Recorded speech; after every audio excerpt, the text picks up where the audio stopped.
제임스 조이스의 더블린 사람들. 이 더블린 사람들은 제임스 조이스가 쓴 15편의 단편 소설들을 모은 소설집입니다. 1914년 6월에 처음 출판되었습니다. 이 소설집은 20세기 초기 더블린에 살던 아일랜드 중산층의 삶을 자연주의적으로 서술하고 있다는 평가를 받고 있습니다. 첫째 글을 읽어보겠습니다. 제목은 자매. 이번엔 그에게 희망이 없었다. 세 번째로 쓰러진 것이었다. 매일 밤 나는 그 집을 지나가면서, 괄호 속에 방학 때였다 이렇게 되어 있네요. 그 집을 지나가면서 불이 켜진 네모난 창을 눈여겨보았다. 그리고 매일 밤 똑같은 방식으로 희미하고 고르게 불이 켜져 있는 것을 확인했다. 그가 죽었다면 어두운 블라인드에 촛불이 비쳐 보일 거라고 나는 생각했다. 시신 머리맡에 촛불 2개를 켜 놓는다는 것을 알고 있었으니까. 이따금 그는 난 이제 얼마 못 산다고 내게 말했는데 난 그가 쓸데없는 말을 하고 있다고 생각했었다. 이제 보니 그 말은 사실이었다. 밤마다 그 창문을 올려다보면서 난 가만히 마비라는 단어를 혼자 발음해 보았다. 그것은 유클리드 기하학의 경절형이나, 이 경절형이라는 말은 평행사변형의 한 기퉁이에서 닮은 꼴의 평행사변형 하나를 잘라낸 모양을 말합니다. 그것은 유클리드 기하학의 경절형이나 교리문답의 성직매매라는 단어처럼 언제나 내 귀에 생소하게 들렸다. 하지만 이제 그것은 어떤 나쁜 짓을 하는 죄 많은 존재의 이름처럼 내게 들렸다. 그것은 나를 두려움으로 가득 채웠지만 그런데도 난 좀 더 가까이 가서 그것이 해내는 치명적인 작업을 구경하고 싶었다. 저녁을 먹으러 아래층으로 내려가니 코트 영감이 담배를 피우며 불가에 앉아 있었다. 아주머니가 내게 오트밀 죽을 국자로 퍼주는 사이 그는 마치 자기가 좀 전에 하던 얘기로 돌아가는 듯이 말했다. 아니, 그가 딱히 그렇다는 건 아닌데. 하지만 좀 별난 데가 있었지. 그 사람한테는 뭔가 괴이한 데가 있었다고. 내 생각은. 그가 담뱃대를 뻐끔뻐끔 빨기 시작했다. 마음속에서 자기 의견을 가다듬고 있는 게 분명했다. 짜증나는 멍청이 영감탱이. 처음 알게 됐을 때는 그의 찌꺼기 알코올이나 정육이 나성관 얘기가 꽤 재밌는 편이었다. 하지만 나는 이내 그와 또 그의 끝없는 양조장 이야기가 지겨워졌다. 거기에 대해서는 내 나름의 이론이 있지 하고 그가 말했다. 내 생각엔 그게 뭐랄까 특수한 병이랄까. 하지만 꼭 집어 말하기는 힘들고. 그는 자신의 이론을 밝히지는 않고 다시 담뱃대를 뻐끔뻐끔 빨기 시작했다. 내가 빤히 쳐다보는 것을 아저씨가 보고는 내게 말했다. 그래, 안 됐구나. 너의 오랜 친구인데 돌아가셨어. 누가요? 내가 말했다. 풀린 신분이 말이다. 돌아가셨어요? 여기 코트 씨한테 방금 들었다. 그 집을 지나오셨대. 내가 주목받고 있다는 걸 알기 때문에 나는 그 소식에 흥미가 없는 척 식사를 계속했다. 아저씨가 코트 영감에게 설명했다. 이 아이하고 그분하고는 무척 친했지요. 그 노인네가 애한테 뭘 많이 가르쳐 줬어요. 암요. 그리고 사람들 말이 애한테 그는 기대가 아주 크셨대요. 하나님, 그 영혼의 자비를. 아주머니가 경건하게 말했다. 코트 영감은 잠시 나를 쳐다보았다.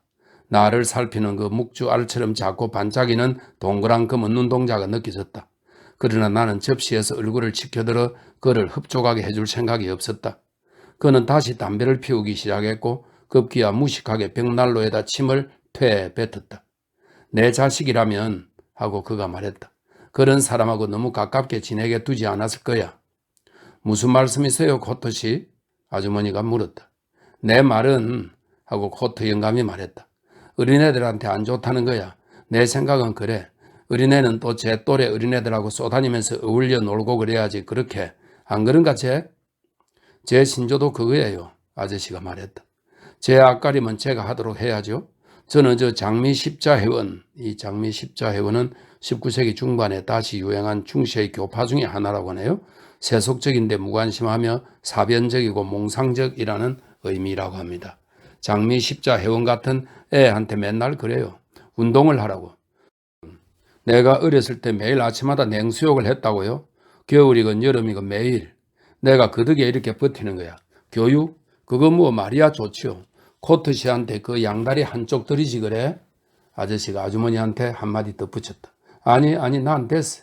코트 영감이 말했다. 아주머니가 찬장에서 접시를 꺼내 탁자 위에 놓았다. 그런데 왜 그게 어린애한테 안 좋다고 생각하시는 거예요? 코트 영감님? 그녀가 물었다. 어린애한테 안 좋다는 건 하고 코트 영감이 말했다. 애들은 감수성이 아주 예민하거든. 애들이 그런 걸 보게 되면 알다시피 영향을 받게 돼요.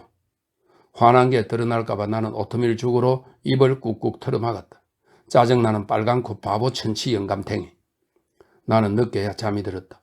코트 영감이 나를 두고 어린애 어쩌고 하는 것에 화가 났지만 나는 그가 뱉다만 문장에서 의미를 끄집어내느라 머리를 굴렸다. 내 방의 어두움 속에서 그 중풍 환자의 묵직한 잿빛 얼굴이 다시 보이는 것 같았다. 난 담요를 머리까지 푹 뒤집어 쓰고 크리스마스를 생각하려고 애썼다. 하지만 그 잿빛 얼굴은 여전히 나를 따라왔다. 그 얼굴은 중얼거렸고 난 그것이 무언가를 고백하고 싶어하는 모양이라고 이해했다. 나는 내 영혼이 무언가 기분 좋으면서도 사악한 영역으로 물러나는 것을 느꼈고 거기서 또다시 그 얼굴이 나를 기다리고 있는 것을 보았다. 그 얼굴은 중얼대는 목소리로 내게 고백하기 시작했는데 나는 왜 그 얼굴이 계속 미소 짓고 있는지 그리고 왜 입술에 침이 그리 흥건히 묻어 있는지 의아했다. 하지만 그 순간 그 얼굴은 중풍으로 죽었다는 생각이 났고 나 자신도 희미하게 마치 그가 저지른 성직매매의 죄를 사해주는 것처럼 미소 짓고 있다는 걸 느꼈다. 다음 날 아침 식사 후에 나는 길을 내려가 그레이트 브리튼가에 있는 그 작은 집을 쳐다보았다.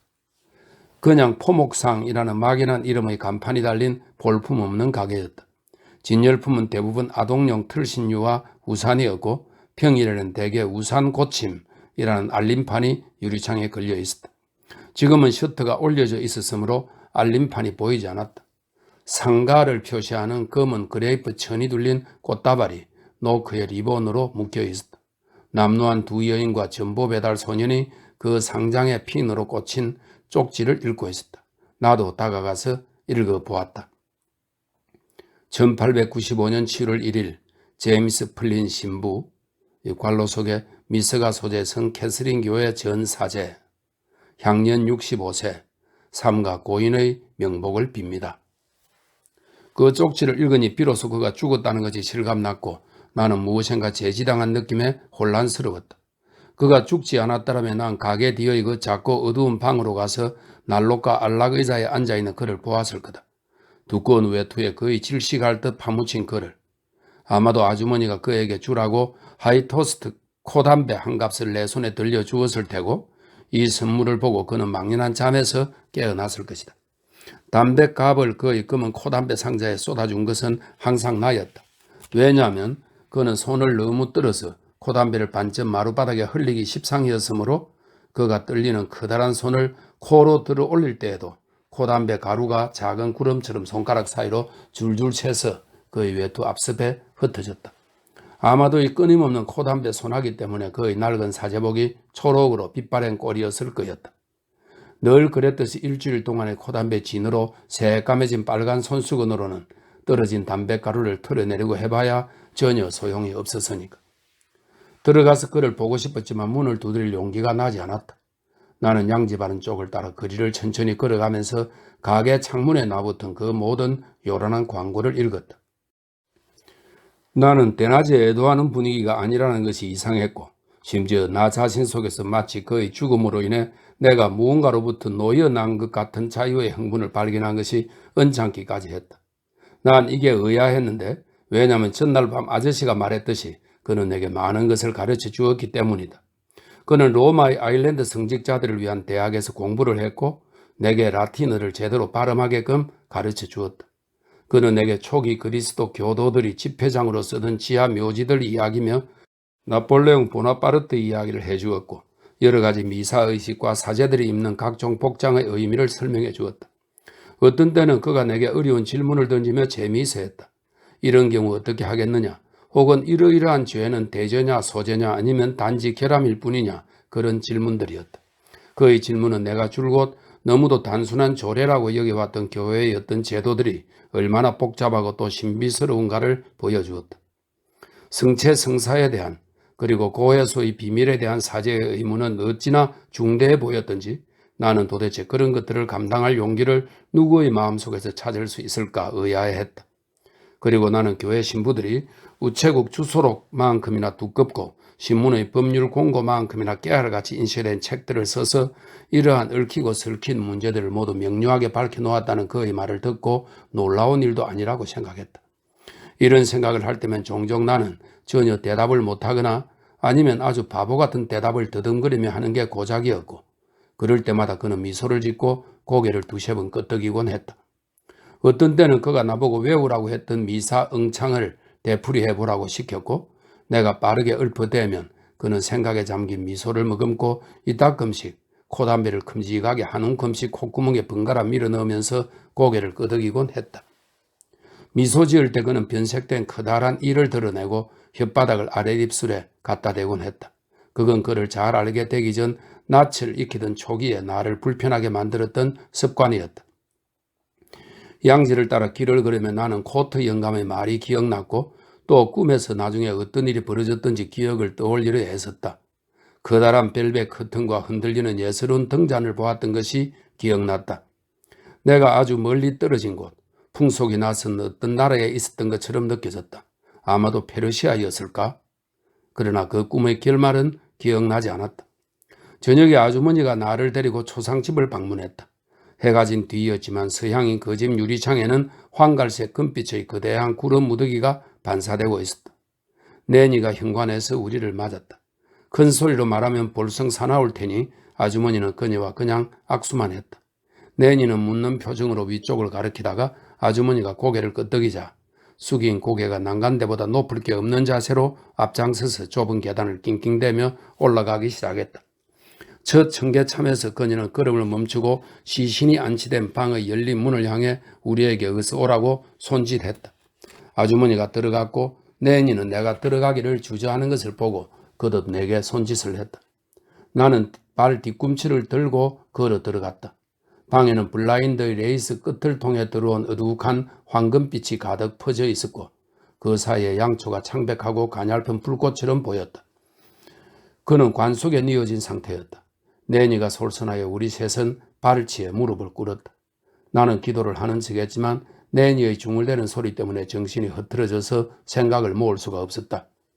그녀의 치마 뒤가 꼴사납게 여미어져 있는 것, 또 그녀의 헝겊 신발 뒤축이 마냥 한쪽으로만 달아버린 것이 눈에 들어왔다. 난 그 사제 영감이 관에 누워서 빙그레 웃고 있을 거라고 상상했다. 하지만 아니었다. 우리가 몸을 일으켜 침대 머리로 갔을 때 나는 그가 미소 짓지 않고 있는 것을 보았다. 근엄하고 거창하게 집전이라도 할 복장에 커다란 두 손으로 느긋하게 성배를 쥐고서 거기 그가 누워 있었다. 그의 얼굴은 검은 동굴 같은 콧구멍을 하고 또 덤성덤성한 흰 털에 둘러싸여 육중하고 잿빛을 띤 채로 아주 사나운 표정을 짓고 있었다. 방 안에는 짙은 향기가 깔려 있었다. 꽃향기였다. 우리는 성호를 걷고 나왔다. 아래층 작은 방에서 우리는 상복을 차려입고 고인이 쓰던 안락의자에 앉아있는 일라이자를 보았다.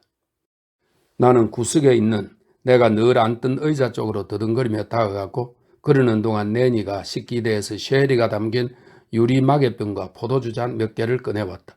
그녀는 그것들을 탁자에 내려놓고 우리한테 포도주를 좀 마셔보라고 권했다. 그런 다음 그녀는 일라이자가 시키는 대로 쉐리를 잔에 가득 채워서 우리에게로 건넸다. 나한테 크림 크래커도 먹어보라고 채권했지만 나는 먹는데 너무 큰 소리가 날 것 같아서 거절했다. 그녀는 내 거절에 약간 실망한 것처럼 보였고 말없이 소파로 가서는 자기 언니 뒤에 앉았다. 아무도 입을 열지 않았다. 우리는 모두 텅 빈 난로를 응시하고 있었다. 일라이자가 한숨을 쉬었고 그때까지 기다렸던 아주머니가 말했다. 아, 저 신부님은 더 좋은 데로 가신 거죠? 일라이자가 다시 한숨을 쉬고 그렇다며 고개를 숙였다. 아주머니는 포도주잔 굽을 만지작거리다가 조금 홀짝했다. 신부님은 편안하게? 아주머니가 물었다. 오, 아주 편안하게 갔어요, 부인. 일라이자가 말했다. 숨이 언제 끊어졌는지 모를 정도였으니까요. 깨끗한 임종이었어요. 주님의 은총이지요. 그리고 모든 걸 오로크 신부님의 화요일엔가 오셔서 도유를 하시고 준비시키고 다 해주셨지요. 그러니까 신부님도 그때 아신 거지요. 완전히 체념하는 마음이었어요. 그렇게 보여요. 아주머니가 말했다. 그를 씻기려고 부른 아낙네도 그러더군요. 마치 잠들어 있는 것처럼 보인다고요. 그렇게 평화롭고 또 체념한 표정이라고 이렇게 깨끗한 시신을 남길 거라고는 아무도 생각 못했을 거예요. 그래요. 정말 깨끗한 시신이에요. 아주머니가 말했다. 그녀가 자기 잔을 조금 더 홀짝거리고는 말했다. 어쨌거나 폴린 여사님, 신부님을 위해 최선을 다하셨으니까 그게 부인께 커다란 위안이 될 거예요. 두 분 모두 신부님께 정말 잘해 주셨잖아요. 정말. 일라이자가 그녀 무릎 위로 옷주름을 펴었다. 아, 불쌍한 제임스, 그녀가 말했다. 맹세코 우리는 최선을 다했어요. 이렇게 가난하지만요. 그리 되었으니 무엇라도 부족한 것이 있으면 안 된다는 마음이었죠. 내니는 머리를 소파 쿠션에 기대고 있었고 막 잠이 들려는 것처럼 보였다. 내니가 안 됐죠. 일라이자가 그녀를 쳐다보면서 말했다. 아주 녹초가 됐죠. 우리가 내니하고 나하고 모든 일을 도맡아 했으니까. 시신시킬 여자도 불러와야지, 염해야지, 관 준비해야지. 그런 다음 성당 미사 마련해야지. 로크 신부님이 아니었다면 정말 어떻게 했을지. 그분이 저 꽃이랑 촛대 2개를 성당에서 갖다 주셨죠. 프리먼스 저널에 부고도 내주셨죠. 그리고 모지며 불쌍한 제임스의 보험관계 서류 일체를 처리해 주셨으니까요. 어쩜 참 친절히도 해 주셨네요. 아주머니가 말했다. 일라이자가 눈을 감고 머리를 천천히 흔들었다. 아, 얘 친구만한 친구가 없는 법이죠. 결국에 가서 믿을 친구는. 그녀가 말했다. 그래요. 정말이에요. 아주머니가 말했다. 그리고 이제 신부님이 영원한 보상을 받으러 가셨으니 분명 여사님과 여사님이 베풀었던 그 모든 친절을 잊지 않겠죠.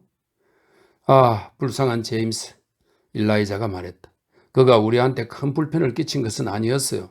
지금처럼 집 안에서 인기척도 안 냈으니까요. 그렇지만 난 그가 영영 가버렸다는 걸 알겠어요. 정작 일을 다 치르고 나면 안 계신 게 훨씬 실감 날 거예요. 아주머니가 말했다. 그렇죠. 일라이자가 말했다. 이제 그에게 소고기 수프 한 컵 갖다 줄 일도 없을 거고 당신이 코담배를 보내주실 일도 없겠군요. 아, 불쌍한 제임스. 그녀는 마치 과거와 이야기를 나누고 있는 것처럼 말을 멈추었다. 그런 다음 제법 또렷한 투로 말했다. 하지만 최근 들어 어떤 묘한 게 그를 엄습하는 것이 눈에 띄었어요. 수프를 갖다 주러 갈 때마다 그가 성모일 도서를 마룻바닥에 떨어뜨린 채 의자에 파묻혀 입을 벌리고 있는 거예요. 그녀는 손가락을 코에 대고 이마를 찌푸렸다. 그런 다음 얘기를 계속했다. 하지만 그는 연신 여름이 끝나기 전에 날씨 좋은 날 하루를 잡아 우리 셋 모두가 태어났던 아이리시타운, 이 아이리시타운은 앵글로 노르만족의 점령 이후에 더블린 성벽 밖으로 쫓겨난 아일랜드 원주민들의 주거지역이라고 하네요. 아이리시타운의 옛집까지 다시 가보고 싶다는 타령이었어요. 나하고 내니도 다 함께 가자고 말이에요. 오로크 신부님이 그에게 얘기해 주었다는 그 소리 안 나는 최신형 마차, 바퀴에 바람을 넣은 푹신푹신한 그 마차 한 대만 저길 건너 조니러스에서 싼값에 하루 빌릴 수 있으면 하고 그가 말했죠. 우리 셋이 함께 일요일 저녁 때를 골라 드라이브 나가자고요. 그는 온통 그 생각뿐이었는데 불쌍한 제임스. 주여 그의 영혼의 자비를. 아주머니가 말했다. 일라이자가 손수건을 꺼내 눈을 닦았다. 그런 다음 그것을 주머니에 다시 집어넣고 얼마 동안 말없이 텅 빈 벽난로 안을 응시했다. 그는 항상 너무 세심하게 탈이었지. 그녀가 말했다. 사제의 임무는 그한테 너무 과한 거였어요. 그러니까 그의 인생이 뭐랄까 꼬였다고 할까? 그래요. 아주머니가 말했다. 그분은 좌절한 분이었어요. 보면 알 수 있었죠. 침묵이 작은 방을 사로잡았다. 나는 그 침묵을 은폐물 삼아 탁자로 접근하여 내 쉐리주를 맛본 다음 다시 조용히 구석자리 내 의자로 돌아왔다. 일라이자는 깊은 몽상에 빠지던 것 같았다. 우리는 그녀가 침묵을 깰 때까지 공손하게 기다렸다. 한참 만에 그녀가 천천히 말했다. 그가 성배를 깨뜨렸던 것, 그게 발단이었어요. 물론 사람들은 별거 아니었다고 하지요.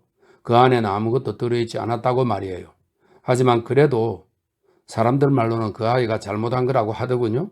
하지만 불쌍한 제임스는 그렇게 소심했어요. 하나님, 그에게 자비를. 그거였나요? 아주머니가 말했다. 무슨 얘기를 듣긴 했는데. 일라이자가 고개를 끄덕였다. 그게 그의 정신을 해쳤어요. 그가 말했다. 그 이후로는 혼자 침울해했죠. 아무한테도 말을 안 하고 혼자 방황하고 그러면서 그래, 어느 날 밤 누가 좀 와달라고 했는데 사람들이 그를 도무지 찾을 수가 없는 거예요. 맨 위층에도 올라가 보고 지하실로도 내려가 봤죠. 그래도 여전히 보이질 않았어요. 그러다가 집사가 예배실을 찾아보자고 했죠. 그래서 사람들이 열쇠를 가져와 예배실 문을 열고 집사하고 오로크 신부님하고 또 거기 있던 다른 사제가 그를 찾으려고 등을 하나 가져왔고요. 그런데 맙소사 그가 거기 있더랍니다. 그 어두운 데서 홀로 고해소에 앉은 채로 멀쩡하게 깨어서 혼자 실실 웃고 있더라 말이에요. 그녀는 마치 무언가에 귀를 기울이는 것처럼 갑자기 말을 멈추었다. 나 또한 귀를 기울였다. 그러나 집 안에선 아무 소리도 나지 않았다. 그리고 그 사제의 영감이야 틀림없이 관 속에 우리가 봤던 대로 죽어서 근엄하고 사나운 표정으로 가슴에 부질없이 성배 하나를 얹고 고요히 누워있을 터였다. 일라이자가 다시 입을 열었다. 멀쩡하게 깨어서 혼자 웃고 있었다고요? 그래서 그때 물론 사람들이 그 꼴을 보고서는 그가 뭔가 잘못된 거라고 생각하게 되었지요.